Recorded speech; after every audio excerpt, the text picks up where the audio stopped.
Oh my gosh, you're live. What's up, everyone? Aaron Nagler here with Cheesehead TV, coming to you live on Monday, late afternoon, early evening. Just got done with Cheesehead TV live trivia. Now talking some Packers with you on Extra Cheese. It's been a while. Been away for a bit, but I'm back.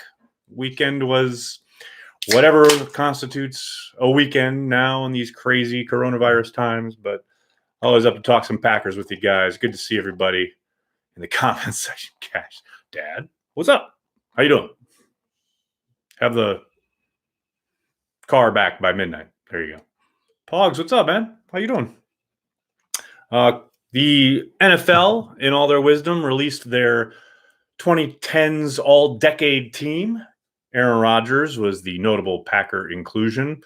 The snub for the green and gold, obviously being Clay Matthews, not included among the linebackers, a list of which included the likes of Chandler Jones, Luke Kuechly, Khalil Mack, Von Miller, Bobby Wagner, and Patrick Willis. And now, I'm not here to denigrate any of those gentlemen, though I think Matthews probably deserves to be on there, probably over one or two of them. But I, for one, understood Clay's frustration when he took to Twitter to assert and or state his resume of 81.5 sacks, 91.5 for the career, 81.5 being with the Green Bay Packers, 11 sacks in 15 playoff games, a Packers all-time playoff sack leader, a Super Bowl champion, NFC Defensive Player of the Year, 6-time Pro Bowler, 3-time All-Pro, 2 years at inside linebacker. I did find it interesting that he noted this,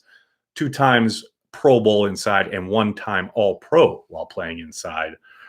And then he put the quip, running out of characters, because they only allow 280 on Twitter. Yeah, Clay, you were snubbed. No bones about it. It sucks. That's the way it rolls. I think you're definitely a victim of recency bias. Your last few years in Green Bay were pretty non-productive, put some pretty ugly film out there. Clearly had a decent season in LA, especially considering the fact that a lot of the production you had was with a broken jaw, for God's sakes. But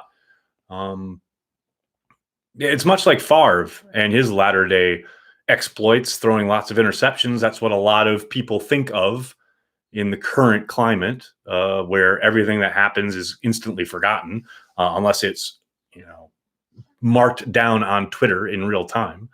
And even then, it's pretty disposable. But people forget how dominant Clay was. Now, obviously, injuries are a part of it, the amount of time he missed because of those injuries, etc. But there's no question his name belongs amongst those peers of his.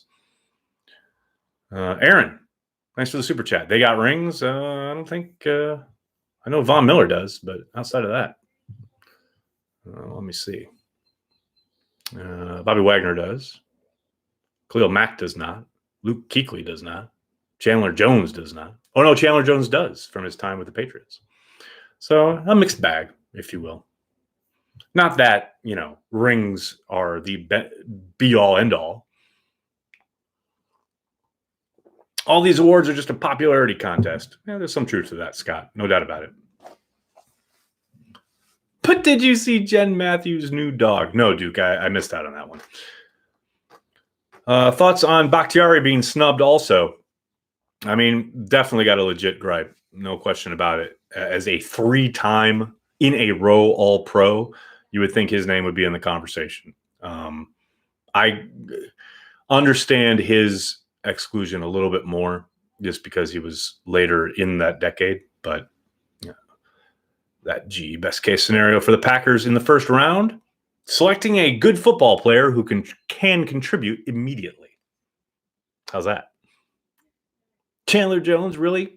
People, he's toiled in anonymity down there in Arizona, but people forget he's a very, very good football player. Like I said, I'm not going to take away anything from any of those guys. They're all excellent and worthy of inclusion in an all-decade team. No question about it.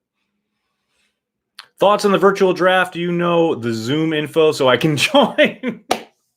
Yeah, I think with Zoom's issues recently, especially on the legal side of things, I don't think the draft will be being held via Zoom, but yeah, I mean, I know Roger Goodell sent out his memo today stating that team facilities will remain closed throughout the time period of the draft. So GMs and personnel people will be drafting remotely and or virtually. And as I said on Twitter, a virtual draft only means one thing, Packers fans. Time to hack the Vikings draft. I think that's pretty clear. We got to get Mr. Robot on this job. But yeah, I think in this day and age, my 14 and 12-year-olds spent all day at school on their computer. Violet literally goes from class to class in different online sessions throughout the day. I think personnel people, GMs, etc., who are paid a decent amount of money and earn a pretty comfortable living doing what they do, can figure out how to communicate about which guys they want to take in a draft.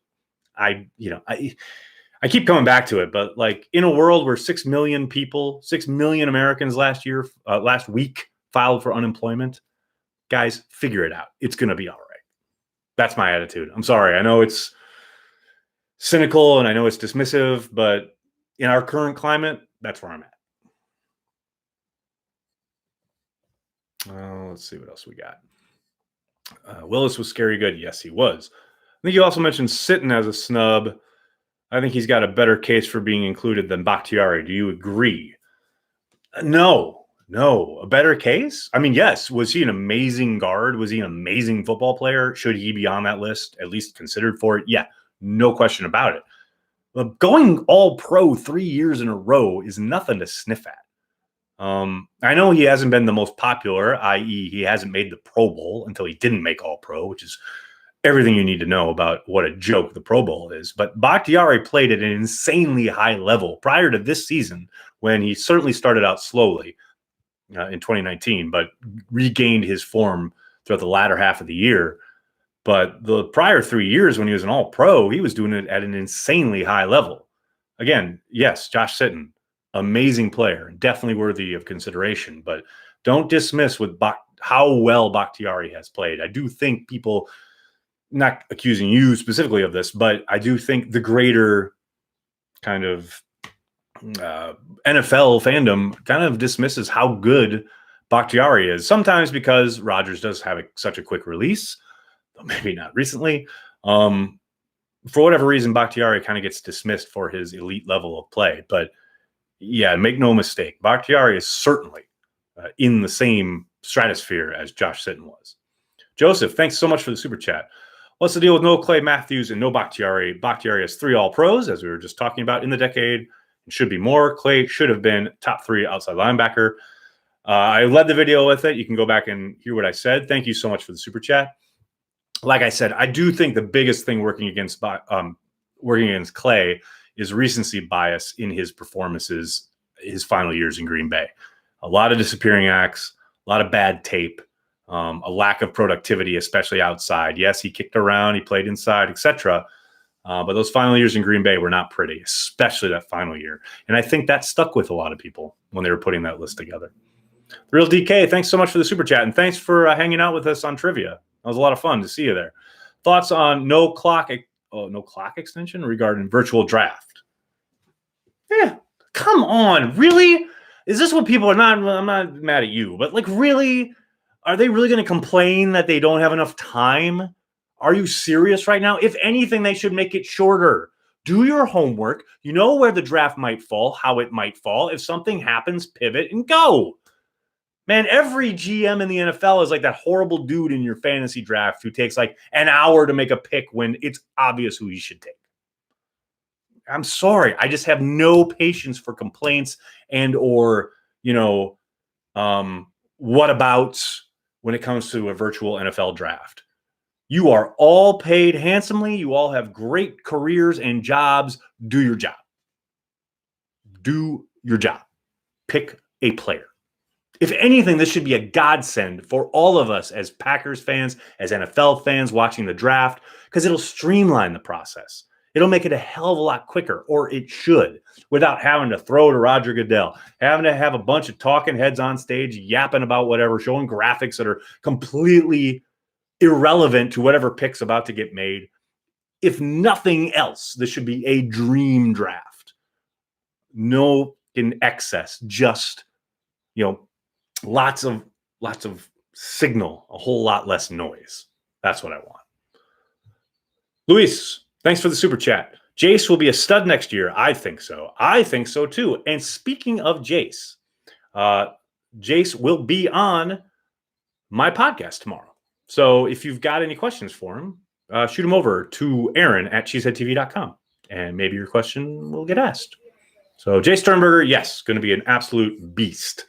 I know people are always inexperienced. He didn't play a whole lot. He was injured. I understand all that. I am telling you, write it down. I put a tweet out there, said favorite the tweet. He is going to ball out in 2020, whatever 2020 is as far as the season goes. But yes, Jace is going to be the man. Jitsu, thanks for the super chat. If you're bored during these times, check out Roger's interview with Danica and Justin Vernon. Both fantastic. P.S. Hit that like button, people. Thank you so much. And yes, he did put up the full version, or she put up the full version of the podcast, which had been available in parts. The full version is now available on YouTube. They did it last year. And yes, the Bon Iver interview is fantastic as well. Both highly recommended. Frank, thank you for the super chat. Will having a VR draft change the dynamic when it comes to teams making trades? Will we see less trades due to the lack of NFL team war rooms? I do think that is one of the logistical things that they do have to work out and or worry about, as far as, yes, there's always a guy and or guys. Gutekunst has talked about how certain guys are assigned to certain teams when it comes to communication, trade proposals, fielding trade offers, etc. But again, the draft ain't tomorrow. It's in 3 weeks. They got 3 weeks to figure it out. No, it shouldn't hinder anything. If anything, it's going to tell us what teams are in our present century and which teams are catching up to how the internet works. And I will say the Packers, for the most part, are leaning towards knowing how the internet works. There are still parts of 1265 Lombardi that are stuck in 1995, and they know who they are. Let's see. Nagler's not always wrong. He predicted Aaron Jones would be stellar. He's right about Jace, I think. Chad, thanks for remembering. I love you, but I hate the queen. Reference to my tweet this morning where I mentioned Queen Elizabeth and her message about sheltering in place, coronavirus, the times we find ourselves in, you and many others. Lots of royal haters. Do not count myself among them. I am not a royal watcher and or lover. I thought her message was excellent. That's all it was. People can hate her, hate the royals, whatever. Great. Awesome. Kudos to you. Burn with hatred. The message was still amazing and perfect. Don't hate the player. Hate the game. Jitsu, thanks for the super chat. Cheesehead TV doing coverage with GMs drafting at home. We'll be doing coverage of some sort. We had planned on having a watch party in the studio. That's obviously out the window. We'll be doing something. I'm not quite sure what shape it will take or how it'll look, but we will be covering that first night of the draft. After that, not quite sure how it's going to work out. Maybe a hangout, not entirely sure. Lots of things up in the air, but we'll be doing something. You can count on that right here on the YouTube channel. William, thank you for the super chat. Rogers, this is all caps. Rogers should have been unanimous on all-decade team. Also, keep up the good work, he said TV. Again, with recency bias, with Rodgers not being quite what he was, I understand it. I mean, Brady has been much more consistent. That's why he was unanimous. I get it. Das is was BJ Raji snub. Okay, relax. Thanks for the super chat, though. That's very nice. Oh. Whatever you said made my Alexa wake up and give the definition of the word regardless. Alexa, what's the definition of the word regardless?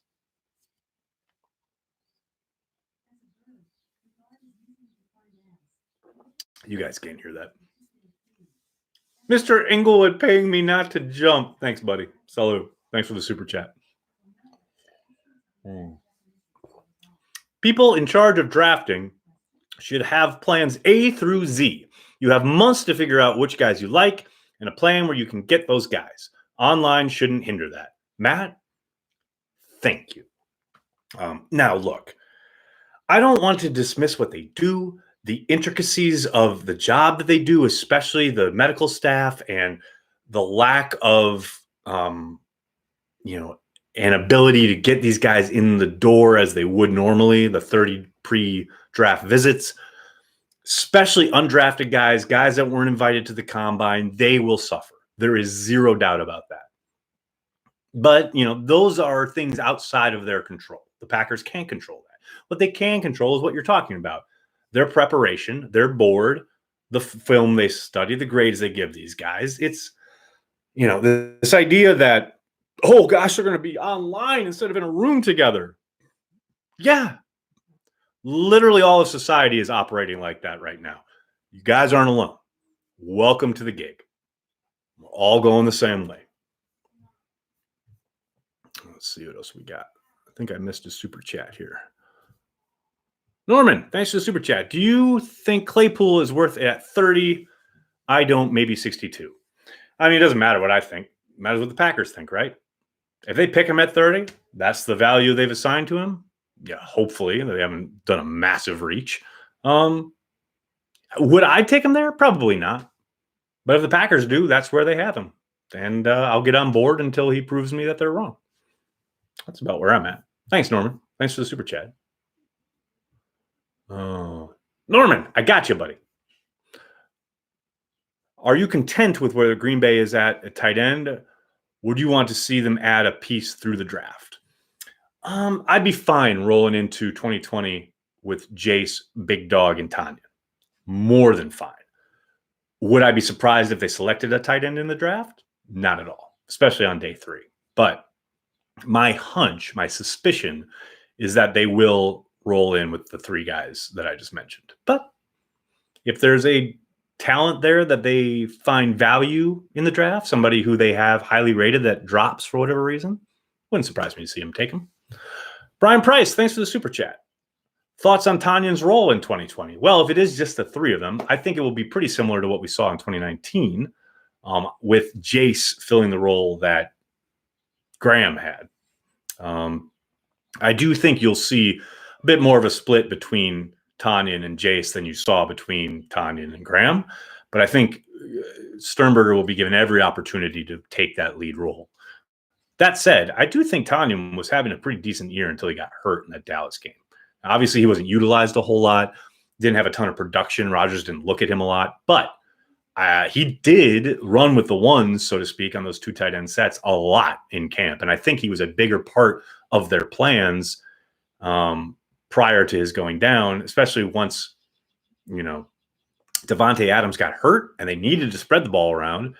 I would have thought would have gone, and Rodgers probably would have gone to him more, but then he got hurt.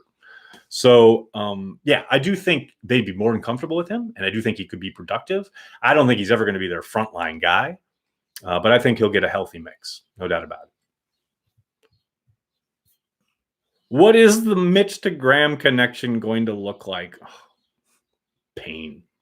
Only 2 likes. Let's get some more going, y'all. Frank, couldn't agree more. Hit like, hit subscribe, and hey, if you want to really support what we do here at Cheesehead TV, please consider giving us $5 a month on our Patreon, patreon.com/CheeseheadTV. You get exclusive access to my podcast, which will feature one Jace Sternberger tomorrow. So please hit like, hit subscribe, support us on Patreon. I am going to jump. Can't thank you guys enough. Thank you so much.